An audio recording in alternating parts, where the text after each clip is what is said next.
Welcome to the Judgment Free Zone. You've downloaded the Alcohol Free Marriage and More podcast, episode 59 for August 28th, 2023. Now adjust the volume control so that the sound can be heard in all parts of the room. Recorded live from the cornfields of Central Illinois, you're listening to the Alcohol Free Marriage podcast with Matt and Amy. Come and learn and share a journey with two former craft beer enthusiasts who went from daily drinkers to teetotalers and basically never lost their love for their life together. Hey, a freak show! Well, hello, children. Welcome to your weekly freak show that is the Alcohol Free Marriage and More podcast. I am the technically challenged Matt, along with the always lovely and PQ fingers rubbing Coach Amy. How are you, my love? I am doing amazing. Your PQ reps. Positive, intelligent quotient. Quotient. Quotient, that sounds like a word. Yes. Yes, sure. Okay, we'll talk about that another time. But yes, we're going to talk about that later, but I will tell you, look up Positive Intelligence. It's a book. They do have training that I'm going through. All I know is it involves like rubbing your fingers together and stuff. And it's just getting you to connect with your prefrontal cortex. Let's connect to that thinking brain. Let's connect, shall we? So let's connect on the podcast. That's what we do here. Let's do that. If you're new here or if you're not new here, either way, please like, subscribe. Please leave us a comment and a review. Those are all wonderful, welcome to things that really help us out in the potosphere of the world. And if you're not into that, that's cool. Just go to alcohol-free. No, what is joyonotheotherside.com, and you can download our 7 tips that helped us get sober. That's our 5 Well, when o'clock. we took our break. Because I still view it as I'm still on a Still on a break. break. You can take a I'm drink. still experimenting with life. You know, if we didn't do life this past couple months, then I think we're probably good for now. I think we've. Oh gosh, yes. We took last week off to get our daughter ready. Prepare and get her up to school. Yes. It was a very intense weekend and up through. It's been a tense week. She's our second freshman we've moved to college. Yes. But it's been 4 years, obviously. Not obviously, but it's been 4 years since we've moved the last one. So you kind of forget all the stress and the stuff and the and it's different. With a girl is different than with a boy. So Yeah. for sure, challenging. Some of it has been familiar territory, but other parts of it has been, and just personality wise. I mean, Yeah, that you should take it different. Exactly. You know, our son shocked us when he went off. He called us a couple days in and was like, Yeah, upset. he was the kind that we thought, oh, no We're problem. like, he's going to be great. No problem. But even, he even said, he goes, yeah, I'm called crying home. I mean, Yeah. So, just take some time, and you have to be you have to get comfortable with letting them learn to learn. yes. And it's I not think easy. You that just want would to fix it and make it better for them, and that's not how this works. Exactly. And through all of that, I would say because this is Monday when you're listening maybe to this, or when it's dropped, right? I don't know. Sure, dropped. That's a good term. Whatever, published. Available. Into your feed. Into your feed. Fed to you. Fed to you. Spoon-fed. Spoon-fed. But anyway, No. When's Monday? One of the things that we're doing in our marriage coaching that we're going through right now, the program that we're going through with the Savages. Wow, I tell you what, it's hard to talk. Words. But we're doing safe conversations / connecting conversations. Yes. And we've been very intentional, talking about your feelings. Some are feelings. There's one about appreciation of what somebody does or something. Yeah. Talking about something one person does. There's several of them. And literally you're learning how to do this so that we're going to be able to coach other couples as well. But going through and having a script until it feels more natural and you get used to it. And we're not in that feeling natural part. But being able to this week express how we were feeling about all of this when we moved our daughter, especially it was just her first day up there. Yeah, the day after we moved. And so we decided to do all right, so this. we're supposed to do it every day. We haven't done so good about that. But I said, well, then we should do a feeling one today. And you started crying before we even did the thing. She's like, oh, great. Yeah. And we did it right before we went into our call. call for for training. I mean, we were just a mess. Nothing to see here. But I want to say to people, like, the tip would be, you know what, we have to get vulnerable with each other. I mean, that's what really creates the connection. And I'm really glad that we are going through this process right now as we are becoming empty nesters, because we are really learning more about each other, but we're not brushing things off to the side. Well, in the script, while it is a little awkward, it helps you get through it and initiate the conversation, whereas otherwise, like, well, how do I start this conversation? So it's a little weird, and you can, once you've done it a few times, I think, and we've watched Jill and Mark do it, where they've done it enough times that they kind of follow the script, but they kind of know how to organically just have the conversation. Yes, and they were also, they've got this from another, I think you can look up Safe Conversations, maybe safeconversations.com or something like that. It's out there. Yeah. And it's been very good. I would highly encourage couples to do this. I think it's something that, you know, you could use with your kids, you know, like, hey, these are conversations. We want to talk about our feelings. We want to share with each other what we're going through. And I will tell you, this week for me has given me so much compassion and empathy for my parents. Yep. Never stop learning. Just like, you know, that they went through that experience, and then like other parents, and I'm getting, now I'm getting welled up again with emotion, but it is. Don't make me edit. Don't make me have to edit. It's just this, it's just a really hard time, but I would say, so my tip would be take a chance and be vulnerable with each other. Yes. And you know, it's not as and using the script actually lightens it up a little bit, because you can kind of laugh as you go along. Oh with yeah. it too. You can joke and it's like, oh wait, that's my turn. I'm supposed to read something. Yes. But I think over time, then it's going to get more familiar. Yeah. And I really think that it is something, as the couple who created it, I watched their video and it's like, you know, this would change the world. If people just did this. Oh, right. Yeah. It would change the world. Because, I mean, you really could have the conversation, those with not your spouse. I mean, it could work with anybody. Oh, anybody. Mm-hmm. It can be with children, but the two people who are doing it, you know, having the interaction, they have to be willing to be vulnerable. Vulnerable. And if you don't feel like being vulnerable, but do feel like taking a break from alcohol, you have the Alcohol-Free Spirit coming up. I'm so excited. We, Suzanne Nissen and I... Because a rhyming month is coming up. Yes, a rhyming month. We've got Sober October coming up, and we are doing our alcohol-free spirit experiment again. It starts on September 24th. That is the week that we get ready with the pause, and then the first week of October, we will be starting to do the alcohol experiment, where you will receive videos from us every day. You receive support. It's a small group format. We have a Facebook group, and I know a lot of people, I don't like Facebook. Well, just sign up if you've like gotten rid of Facebook. Just sign up. Just only go to our spot. We also do an app called Marco Polo, so that we try to really get connected with our small group. And really, a lot of people who are doing this, I want to answer this. You know, the question is, you know, are you wanting to incorporate your faith into this journey, this alcohol-free journey?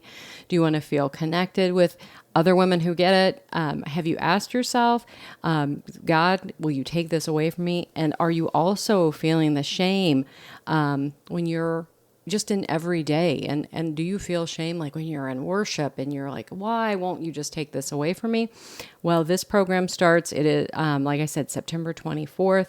I'm just going to read a short testimonial from one of my clients who is a one client, plus she has gone through the AFS program.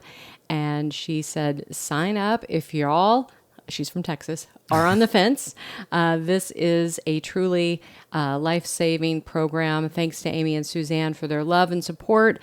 I was an on-again, off-again drinker for years, and praise Jesus, I am now 263 plus days sober.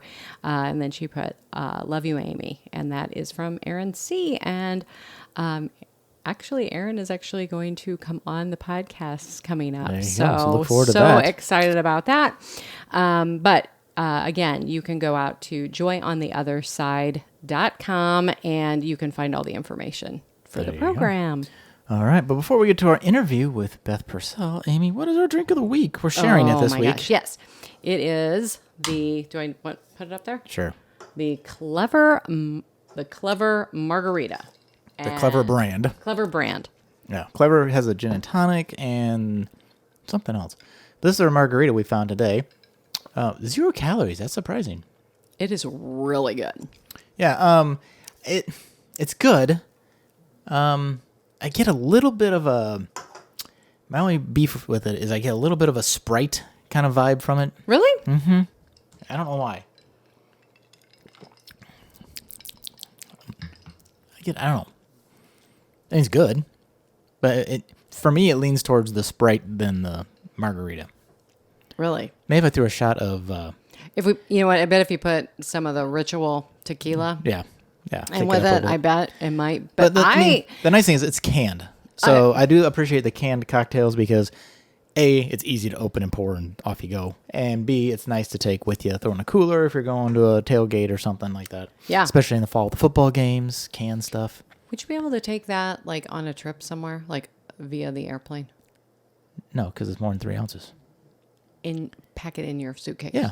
Oh, Yeah. okay. I mean, you can take beer in your suitcase. So yeah, you could just got to be careful if it explodes. So I know. plan for the You explosion. have to wrap it up. Plan for Wrap it that. up. But I think as a to-go, Oh yeah. I think it's great. I mean, you want to go somewhere? I mean, all the canned ones, for the price, you're better off probably usually making them yourself because it's just good. But the other thing is if you open a big thing of margarita mix or whatever, so it just depends on your vibe. Yeah, I think this would be something that I would be a go-to. Plus, if you're a lady in the crowd, definitely a very ladylike can. So, no. I love the packaging. Yes, very good for the ladies, not so much a dude style can. So, if you want a dude style can, go to gobrewing.com and use our link in the description below. You have $5 off your first order. And you get some dude like beer. Yes, and you need to get on it, Betty, and order the summer. End of summer shandy they have now. Yes, you need to get that order. Well, I was hoping that would be at the same time. They're going to have an Oktoberfest this year. Well, I think. Super psyched about that. I know you might be super psyched, but you need to just get on it because I don't want to miss out. Oh, I need more grapefruit IPA, so I'll do that. So I think we need to get that order because I think that would be a really nice thing to have. Really nice thing for next week. When we do our podcast, so it would have to be the drink of the week. If you can get that ordered in time, then it would get here. Right. Well, let's get to our interview before it is next week. All right. Amy, tell us about Beth. Okay. Beth is a certified This Naked Mind and integrative nutrition health coach. She is also a bioenergetics practitioner. She's a single mama, a yogi, and a lifelong learner. And her passion is helping women, especially those in the health and wellness sector, re-examine their relationship with alcohol and to figure out how they can truly nourish themselves and live a more connected, joy-filled life. So let's go to the interview. Welcome, Beth Purcell, also a This Naked Mind certified coach that went through the certification process with me in 2021, correct? Yes. Yeah. Yes. And we are so excited that you're here on the show with us today. And we just wanted to really have a conversation about the wellness industry. But first, before we get started, if you could just tell us where you're from and just a little bit about yourself, and then we'll kind of dive into your story and then get into the stuff that we want to talk about with the health and wellness and how it doesn't make a lot of sense how alcohol is weaved its way into that. Yeah, it certainly has. First off, thanks so much for having me. I'm really excited to be here. My name is Beth Purcell, and I live in San Diego. As you already said, I'm a This Naked Mind coach, went through the program in 2021, gave up drinking in 2020. So just about at the 3-year mark, a couple more weeks. Was an everyday drinker for many decades, honestly. Pretty like regimented everyday drinker, like, usually 2 drinks. But of course, if I went out or to a concert or something, that would sometimes go really out the window. But yeah, I had lots of practice drinking and then finally woke up and was like, what am I doing? Yeah. So yeah, happier human now. Yeah, absolutely. Well, you're in San Diego, and as many of my friends who live out there, that they call it heaven. Um, and so so you had the 2 decades, a couple of decades of drinking, and then what made you decide that you were questioning your drinking? Yeah, well, it was kind of health and wellness related. I had well, I've been in medical publishing for decades where I learned all about the central nervous system and the brain. So it was a neurologic publication. And then I moved out of that. I became a co-owner of a yoga studio. And during that time, I also decided I was doing some bioenergetic testing, which is kind of hard to explain. It's kind of like biofeedback. So I was seeing clients there talking about their energetic health, a lot of different vitamins and minerals and amino acids would come up as unbalanced. So I thought to myself, I don't really know enough about this. So I decided to go to the Institute for Integrative Nutrition, which is out of New York City. And so I ended up getting my Integrative Nutrition Health Coaching certificate. So that was kind of the first coaching certificate that I got. And it was really to support the bioenergetic practice. And I was doing the yoga studio on the side. And it was in 2020, I was finishing up. It was a year-long program. And there were a couple of lecturers that I listened to that really kind of got me thinking. One was Dr. Amen, who you guys are probably familiar with, Yeah. who does a lot of brain health Hmm. stuff. That's his focus. He takes a lot of MRIs of people, and he was showing these scans of people who were regular drinkers or heavy drinkers and even moderate drinkers. Yeah. And just the brain shrinkage you could see in certain parts of the brain, it really was kind of a wake-up call. Like, I'm getting older every year. I do not want Alzheimer's. I don't want my kids to have to deal with that kind of thing. I do feel like my memory is not what it once was. So that was like, I was still drinking, but it like hit me. And then there was another doctor, Dr. Libby Weaver, I think her name is. She's an Australian doctor, and she did a liver health um, lecture. And it wasn't totally focused on alcohol, but there was a portion on alcohol and just the facts that she laid out about how hard our liver works just on a Hmm. daily basis, just when we're eating well, even, and just living in this world with, there's pollutants. And just the fact that once we put alcohol in our bodies, our liver literally has to stop everything else it's doing to, get rid of the alcohol and to try to mitigate its effects. So those two things in combination, and the fact that, okay, I'm going to be a integrative nutrition health coach and I'm working at the yoga studio, it just like the kind of the contradiction between all the health stuff and going home and drinking still every night a couple of drinks, it just Hmm. started to feel more and more out of alignment. And I started to feel kind of like a fraud and an imposter, because I would be telling my clients like, oh, you need more vitamin C and get more greens in your diet. And although I eat well and I do use, supplements, I'm still drinking, Yeah. which is crazy. It's like it just gets this pass. It Yes. it gets its pass. And what's funny is I think for a while it hadn't gotten into the health industry. And then all of a sudden it seemed like just this, like all of a sudden you would see, go to like locally, we have like a brewery. It's like go to the brewery and do yoga and then you get your free beer. Or Beth, were you talking to your clients about alcohol when you were kind of in that phase of like, you knew all this, but you were still drinking? Were you encouraging them not to drink I also, mean, or? if it came up in their bioenergetic scan, because sometimes alcohol, like specifically wine, might come up, or specifically beer is like, a food that was, or something you're putting into your body that's kind of out of alignment with them specifically. And I would definitely talk to them about it then, but still Yeah. drinking. Yeah. Did you do like a scan for yourself? Oh yeah. And actually now I've created this one. It's called like Alcohol Assist, and it has all this good stuff in it, like liver health. And I did that a lot when I gave it up eventually. Yeah, but I was talking to people about health, and like if I was doing health coaching, right? Yeah, I was definitely talking to people about alcohol and what it does to you. Yet I was still drinking, which did not feel good.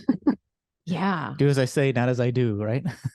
Yeah. I mean, I wasn't letting on that, I Right, was right. still, and I mean, the funny thing is, and this is just, I think this is very telling about this whole wellness industry and health, is that I was at the end, I was only drinking the alcoholic kombucha. So like it's 6 or 7 proof, but it's kombucha. So I'm like, well, it has probiotics. It's good for my gut. So that's what I was down to. I was trying to drink healthily, I guess, if that's a word, but Yeah. it's just kind of hilarious. Yeah. And so what are your thoughts on the organic wine now? I Yeah. mean, I mean, Low I guess sugar if you're going to wine. drink, you might as well like don't get the chemicals. You know what I yeah, mean? It's still better, but yeah, it's not gonna save you from the alcohol. Yeah. no, you're still putting the toxin, you're still putting a poison Yeah, ultimately in your body. And, as we've said, I don't care if you drink, you just need to know that it, it is a toxin. It's a carcinogen. So Well, and you have the whole industry, right, of hangover helpers, right? Well, drink this or take this before you drink, then you won't have a hangover, instead of just addressing the core problem, right? So it's just layering these, oh, well, I'll drink, organic kombucha, and I'll drink organic wine and low sugar wine and take this stuff, and then I don't feel the effects as much. But that doesn't mean you're not damaging your body as much, right? totally. No, that's and it, totally true. And to speak to Amy's point about how it's kind of infiltrated, like as a studio owner, we had to make the decision, like, do we have, they're called like vinyasa and vino, because vinyasa is like a yeah, style of yoga. And it's a moneymaker. That's the crazy thing. Like you will draw in people that don't normally come to the studio because they want that dopamine hit of the wine after their yoga class, which even for me that was still drinking, I'm like, I don't want to drink wine right after yoga. But anyway, that's besides the point. But we had to like decide, like, do we take that money or is that out of alignment with the studio? And we decided, no, we're not going to do it. But it's really so common. yeah, it really is. And it, it's amazing how, when you really look at how addicted our society is, that okay, oh, they're gonna have wine, oh, okay, I can go now, I can go and do yoga now, oh, that'll be more fun. Yeah. And Well, Beth, your example right there proves, right? Like it drives traffic. yeah, It's like, oh, well, I don't want to go It yoga at does. 5 o'clock. Well, if I have wine, okay, I can still have my drink and do yoga. So then I will go, right? So and Yeah. everybody It falls gets into like, well, I'm trying to grow my business or keep my business alive. yeah, Even it's like, well, it works. It's not in yeah, alignment, but it works. I don't necessarily fault people for it, but it does have a disconnect to It it. does, especially with yoga, because I mean, yoga has like also a spiritual component to it. So it's like, I mean, after a run, I don't think they go together either, the marathon, but at least there's not kind of a spiritual part.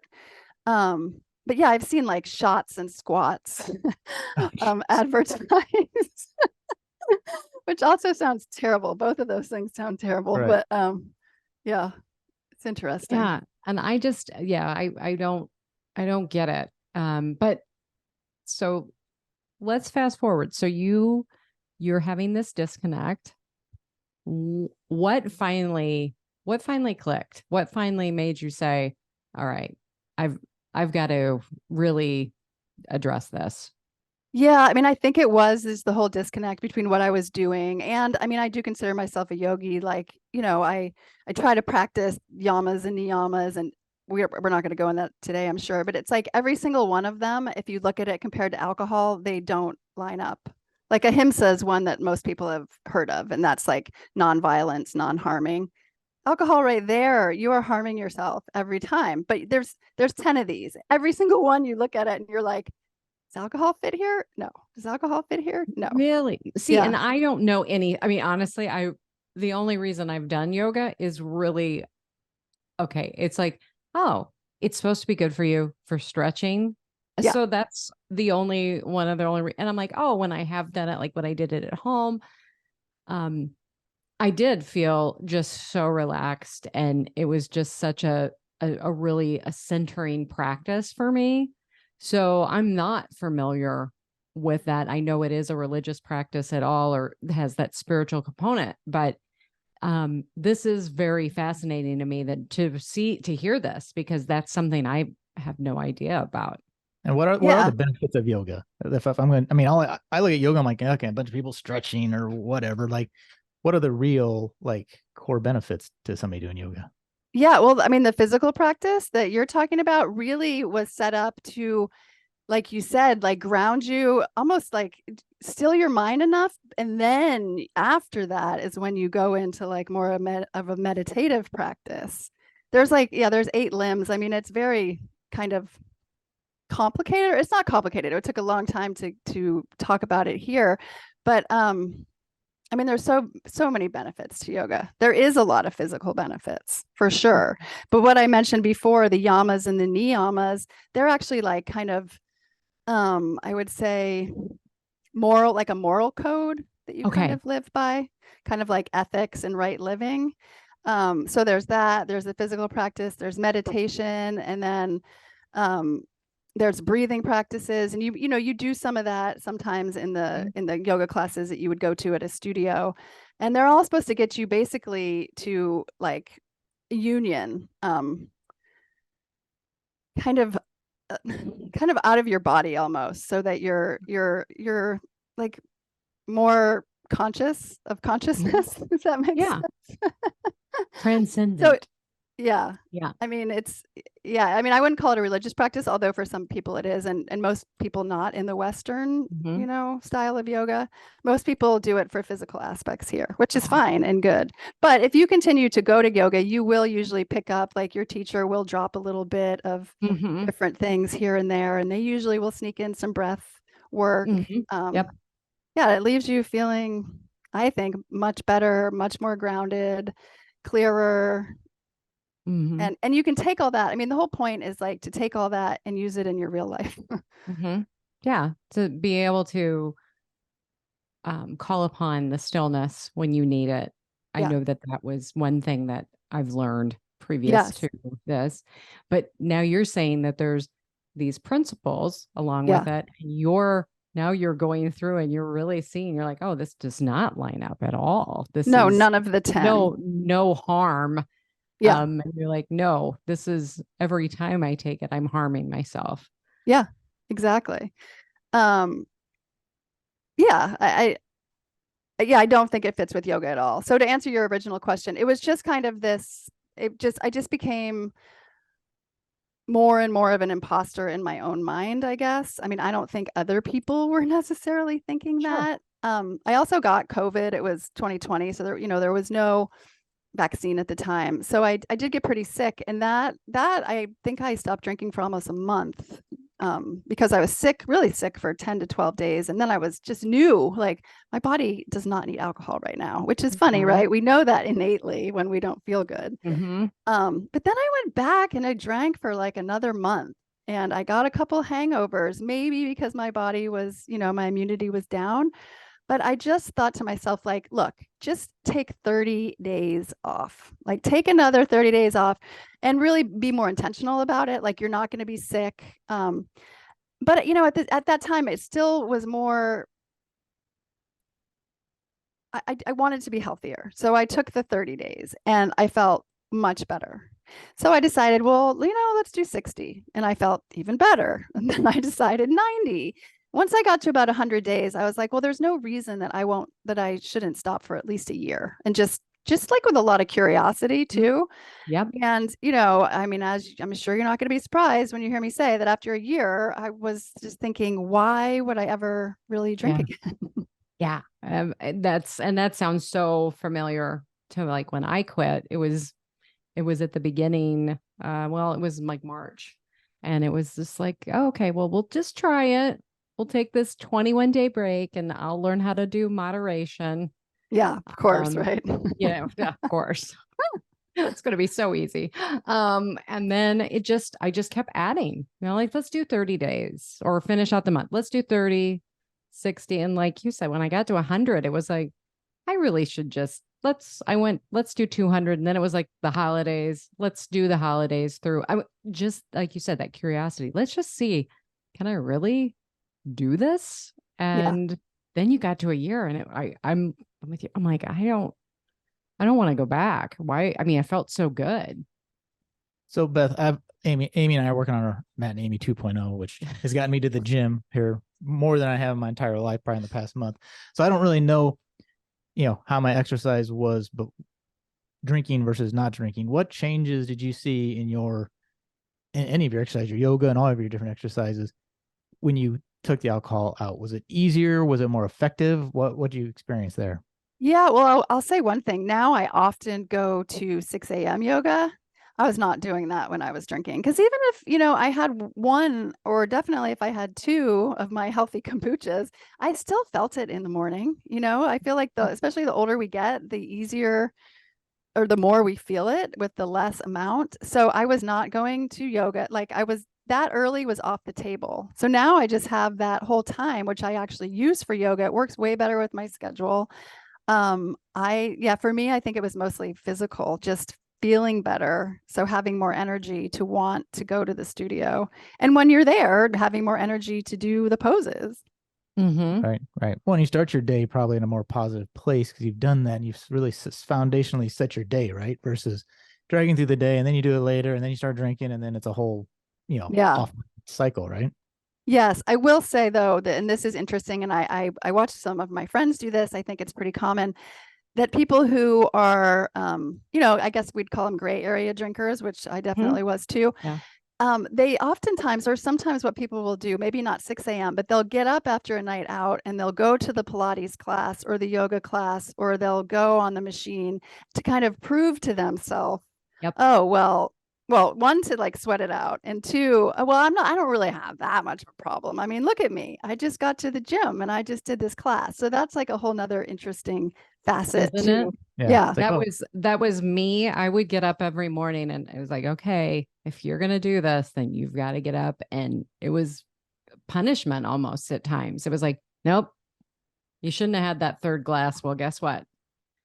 You go ahead. We're doing this hit and you're going to feel horrible during it, but you'll feel better at the end. And I usually did, but still, it was like this proof. Well, and Beth, you mentioned sweating out. Like you were. If you drank enough, like I legit need to sweat this out so I don't smell like alcohol when I go into work or do something because I'm trying to act normal, right? Well, and I know of another coach who said they would go to the hot yoga on. Oh yeah, that was that's what I do. thing. And they were like, they would be like, oh, I can, but like What's literally they would be in the yoga? back. So that when they were sweating, that they were like, oh my gosh, we can smell the wine. Like, and I'm like, oh my gosh. So What's hot yoga? Just a hotter studio? How do you do hot yoga? Yeah, hot yoga is it's anywhere from usually like 90 to 105 degrees in the room. Ooh, wow. No, Yeah. I'm good. I've never done that. I mean, I've only done one class, I mean, so now I'm like the expert. Yeah. Of course, yeah. Amy loves to experiment once and come home and tell me, you should do this. You need to do this. I'm like, nah, Well, I mowed the yard. That was my yoga. I've already signed up for the rest of the month. Of course. Yay. You'll love it. By the end of the month, you'll be a pro, and I hope you really like it.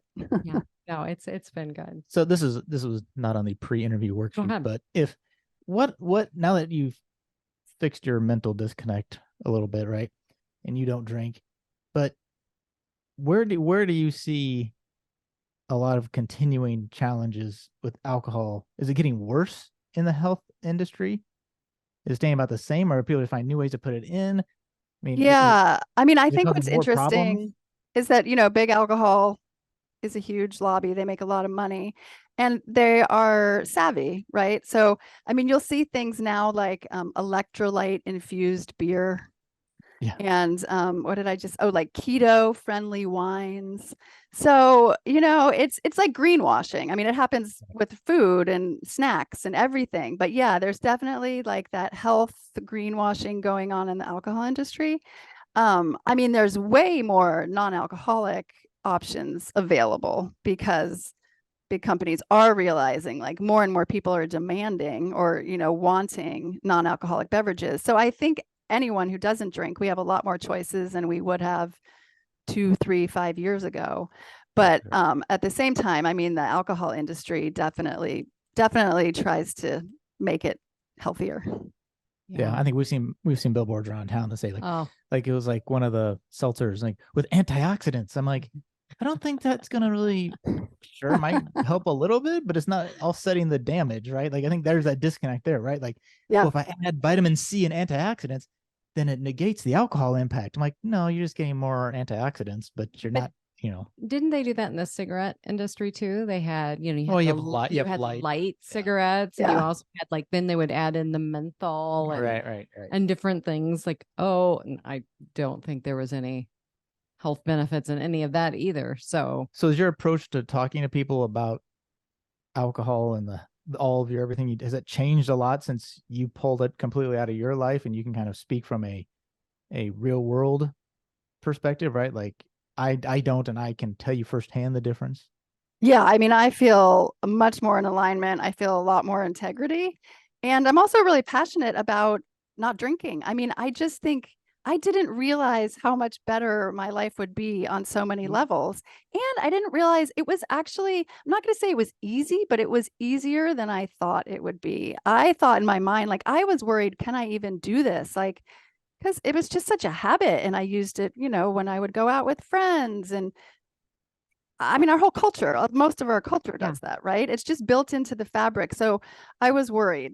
But yes, I love being able to speak from experience now and to really like show genuine joy about being alcohol free. And I think people can feel it and see it in me. And I also think that even if we don't talk to people about it, if they've known us pre and post alcohol, like it speaks for itself. And people, I'm surprised, like sometimes people will come up to me and they will maybe have seen a video on my Instagram. I'm like, I don't even know how they found me there.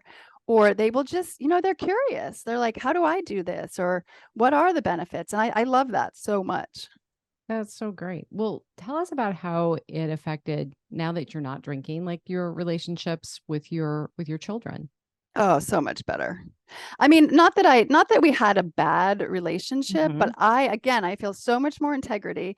I just feel like I am way more present with them. I'm not, I'm not like looking like, oh, I want to get my next drink. And I regret that I didn't do this much earlier because I have a 21-year-old and a 19-year-old and now a just 14-year-old. So my older two didn't really benefit that much from it. Yeah. But I mean, my younger one, I will and have picked her up any hour of the night. She's not very good at making it through a sleepover, so I'll get the call at 2 a.m. and I am sober, more than willing to go pick her up. And that is like, it's such a feeling of freedom, really. Yes. I love that.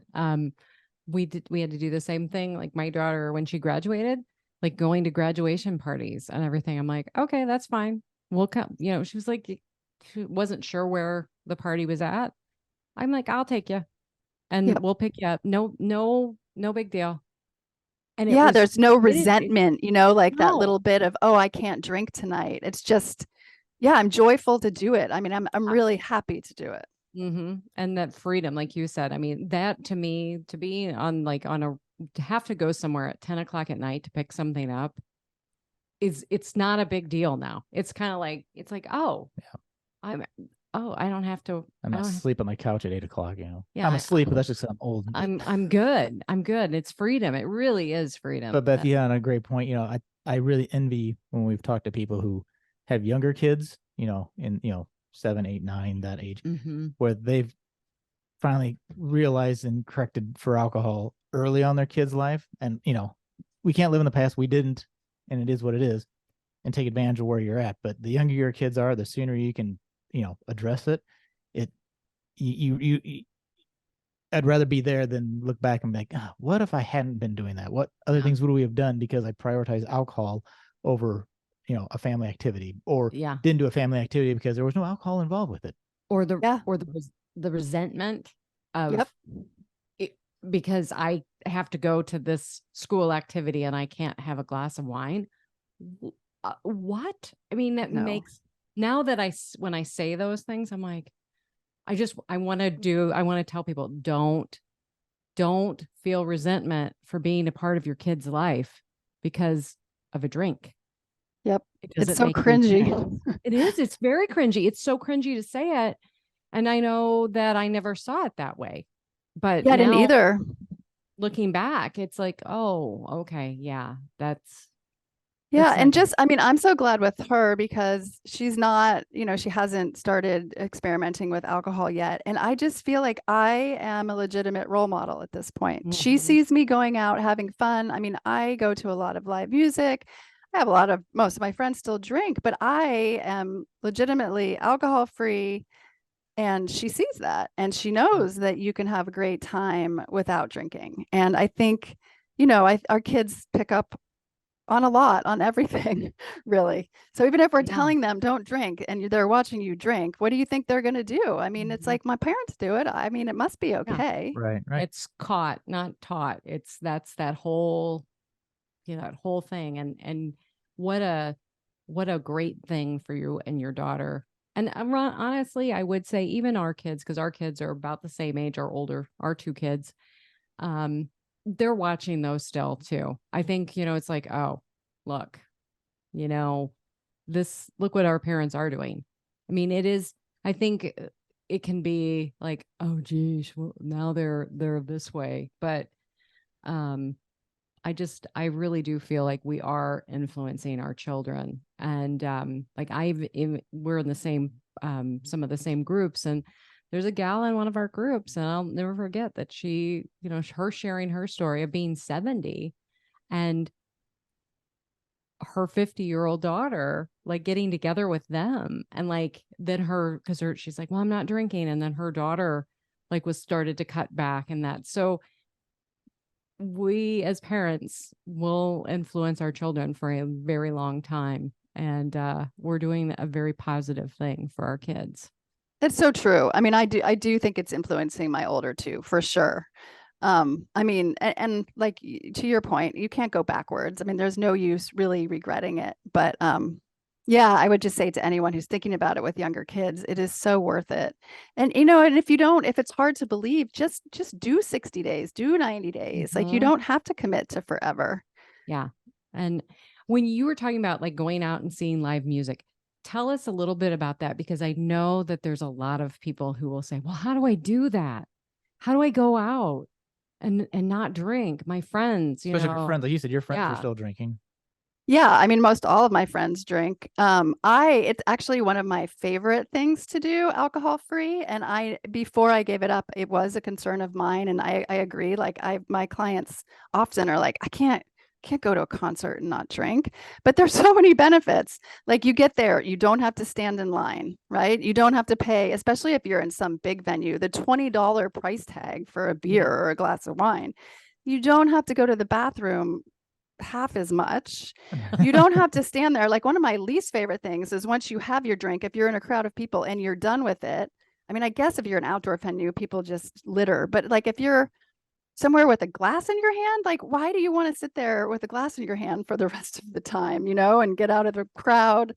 And I mean, I also the music, you remember everything. You Mhm. remember all the conversations you have with the people you went. I'm actually like a deadhead, so I mean, I will remember the whole set list. I just it's one of my favorite things to do alcohol free. I find it is so much more fun. And Mhm. I mean so much more like you're really there for the music, right? And you're Yeah. really present for it. And did you have any pushback from some of your friends? Not really. I mean, there are a couple, two or three relationships that have changed quite a bit due to my choice of going Mhm. alcohol free. But no, I didn't really get anyone who was negative. I mean, I don't, they may be talking behind my back and think I'm like, you know, um, too uptight or something. But no, people were really generally supportive. Oh, good, good. Because I think that that can sometimes be what happens, that sometimes those closest to us Yeah. do push back. And Well, I think you realize, excuse me, I think you start finding out like what relationships were solely based on drinking, right? Like, oh, I guess we only had a relationship because we got together and drank, and it Yep. was no, I mean, good, bad, or other. I'm not saying there's anything wrong. It's just like that was your connection, and when you take that away, well, apparently that's the Mm-hmm. only thing we really had. And so some of those go by the wayside. It might sound bad, but like, well, did you really have anything in common to begin with? Yep. And on your concert thing, I went to my first like real sober concert this past spring.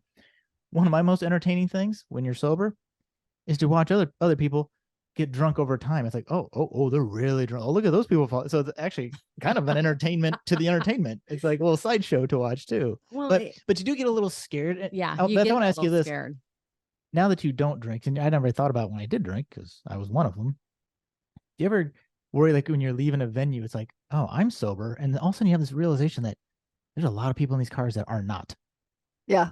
But I That actually is a figure, little I unnerving. figure, I'm better off being sober. I mean, that's For the other thing. Like, right. I used to be, there's a really great music venue in North County, San Diego. So it's like a good half an hour drive. And I think it's the best place to see music in the world. But I mean, it used to be a big deal. Like, am I going to take an Uber for 30 minutes away? Like, it's going to be a lot of money. Now there's that whole barrier's gone. I can Yeah. drive wherever I want to see music and I Yeah. can drive home. Oh Yeah. yeah. It's this freedom from something that we were sold that was supposed to be just, oh, when you're 21, oh, now you're legal, you get a drink.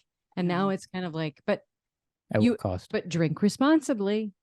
Yeah. Well, it doesn't, when you're going to a concert, and most people, I mean, sorry, I don't want to make a big broad statement, but most people when they're at a concert, if they're having one, they're probably going to have two, and those are really usually ginormous beers. You don't buy that goofy cowboy hat I bought unless you've had 2 or 3 beers. Yeah.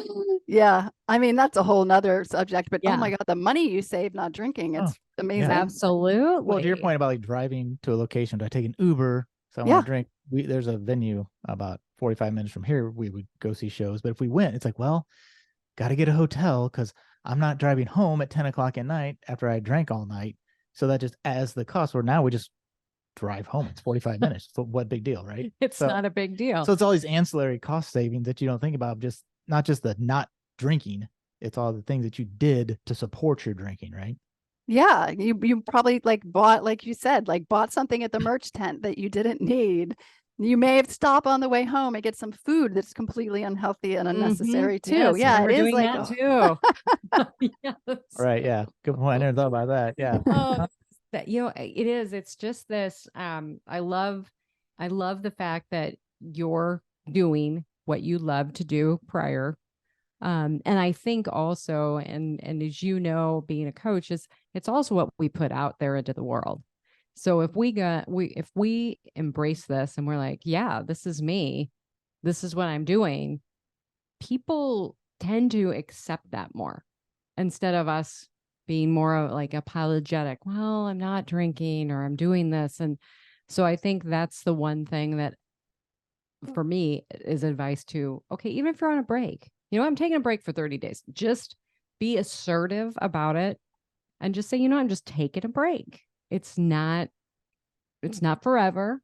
It might be if they decide to, but I think it's really our attitude on how we step away from it. And when we break up, like really break up with alcohol.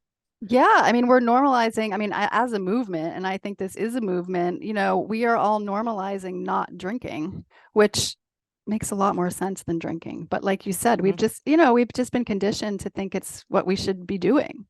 Mm-hmm. It's kind of crazy. I love that. I love that you're making health actual healthy, right? So just saying do like holistically healthy, not just keep moving your body and that'll make you healthy and eat a leaf, but don't, blinders to the bad things, right? It's like, if you sit around and eat cheeseburgers and smoke and drink, but do I go to the gym? Well, you can't exercise away everything, right? So yeah, I love that you're not only teaching the holistic health angle, but you're living it too, right? Which I think, to your point earlier, that's easier to sell when it's like, yes, I do it too. I can speak to the benefits versus they say you should do this. I don't, but as they say you should.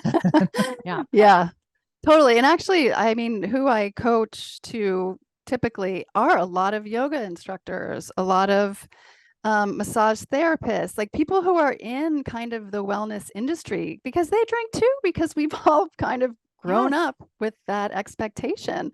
And so there is a lot of disconnect with people in the wellness sector.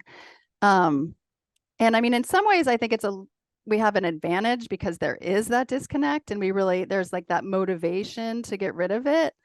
But it's interesting how many people that are, in the wellness industry drink more than they want to. Oh, yeah. Well, how can people get a hold of you, Beth? My website is just my name, bethpurcell.com. And then on Instagram, I'm fairly consistent on Instagram. It's Beth Purcell Coaching. Awesome. Those are really the two angles, the two places. Cool. We will link to that. But last Yes. big question: when you're at that concert, not drinking, or out with your friends, or finishing up some yoga, what's your go-to non-alcoholic drink? Well, I do still like kombucha a lot. So if they have kombucha that's not alcoholic, which is actually hard to find at venues, I must say, they only have like the 7 point, Right. because, I mean, all kombucha has like 0.5, which I'm fine. So that's still my favorite. I love kombucha. But if they don't have that, which often they don't do, especially if you're not in California, is I will just do like a club soda with lime. It can be really refreshing. Mm-hmm. Yeah, that's solid. And Yep. in the right glass, it looks like a cocktail anyway. So yeah, that's a great one. Yeah, which sometimes I'm bummed about, because I really do like to talk about not drinking. No, that's true. That's true. You'll want yours in the tall glass. Yeah, then. yeah. With an umbrella. Oh, thank you so much for being here with us today. We really appreciate it. And we love what you're doing in this, the wellness industry. And I know that you're going to keep making this movement move forward. And I'm so honored to have you here and be a friend too. Yeah, thank you guys so much for having me. You two are moving the movement forward. And like you said, I mean, I just think the more we're loud and proud, the better for the rest of us, for everyone. Yep. Well, we'll leave it at that then. Well, thank you, Beth, for being on the Alcohol-Free Marriage and More podcast. I love her perspective from like the health fitness angle, and her view on all the yoga stuff. And yeah. And we'll put in the show notes, the link to her. I think it's bethpurcell.com. Can you tell we produce these in 2 different segments? Guys, I'm really sorry. But It'll be on the screen and in the link below. It will be in the link below, so we'll get that out. But it was just, again, I just love this community. And I just love how she's into the Grateful Dead. I would have never pictured that when, first meeting her, but it doesn't hold her back. She's like, hey. Yeah, you can still go out and do things, kids. I can go out. I can do things. I can go to concerts. I can live my life. And just recently, I just had somebody I was reading. You know what? Sometimes I'm going to go there. I mean, it was fun at times when we were drinking, but it was horrible the next day. Yeah. But this is a different kind of fun. Yep. And being present in the moment is so much more, rewarding, and not having to ever have another hangover. It's a cost value equation. That's right. Is the cost worth what you're getting? Beth is amazing, Yes. and she is doing great things out in California, and maybe someday we'll do a tour. We'll do a tour. We just need to rent that RV, Amy, and take our countrywide tour. Just take the podcast on the road. I think we need to do that. We should. I think we should. All right. You've coming heard next it. week from the road. Well, we're not coming from the road next week. All right, kids. Well, hey, join us next week when we won't be on the road for a. I don't think we have an interview next week. I think we have some hot burning topics we really want to talk about. Topics. American Cancer Society is a topic coming up here, kids. Yeah. All right. Hey, join us next week. I am Matt, along with Coach Amy. Wish you peace and love from the cornfields, and we are out.